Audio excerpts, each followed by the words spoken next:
He has a look at your weather forecast. Yeah, good morning. We're going to cool it down a bit from Sunday. Yesterday was day 13 at or above 90 degrees in Portland. And you know what? We're going to cool it off a bit today. A comfortable 75 at lunchtime with a lot of sunshine. Our high temperature, 85 degrees. Tomorrow, we're back into the 70s. And that is your Quickcast at sunrise. Back to you. And coming up next on the Today Show, more on the ceasefire between Israeli forces and Hezbollah. A look at its effectiveness preventing major outbreaks of violence. Also ahead, how birth order can affect your children for the rest of their lives and how it may be impacting you. That's next at 7. And we're back at 7:25 with local news. Today's show starts right now.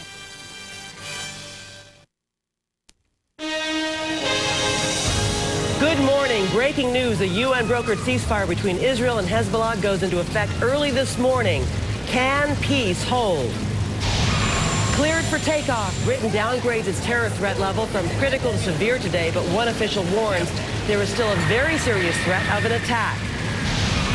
And breaking her silence, former hostage Jill Carroll is speaking out about her terrifying months in captivity. Today, Monday, August 14th, 2006. From NBC News, this is Today with Matt Lauer and Ann Curry, live from Rockefeller Plaza. And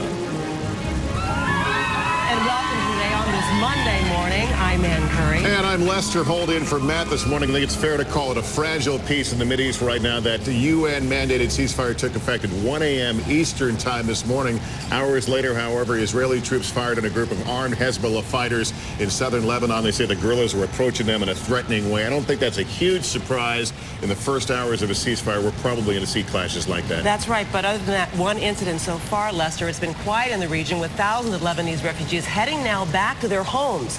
However, can peace really take hold there? We're going to go live to the scene in just a moment.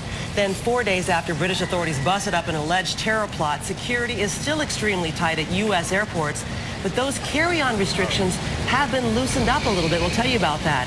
And meantime, 3 men are in custody today suspected of planning to attack a major bridge in Michigan. We have much more on all these stories still ahead.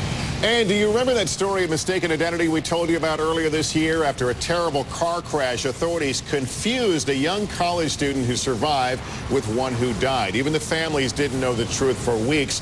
Well, now the young woman who survived is speaking out for the first time. We're going to find out what she has to say coming up. It must be so compelling, such an intense story. But first, let's take a look at that very tenuous ceasefire in the Middle East. NBC's Martin Savage is in Beirut this morning with much more on this story. Martin, good morning.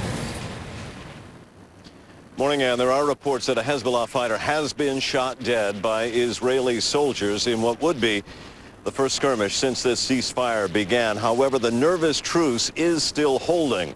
There was fierce fighting right up to the beginning of the ceasefire, with Israeli jets striking just 15 minutes before it began. 8 in the morning, and for the first time in 34 days, the skies over Lebanon and Israel are empty. The guns gone quiet. Soldiers appreciate the silence most. These are Israelis returning across their own border. Quiet. You heard the cows, you heard the birds. This is a ceasefire.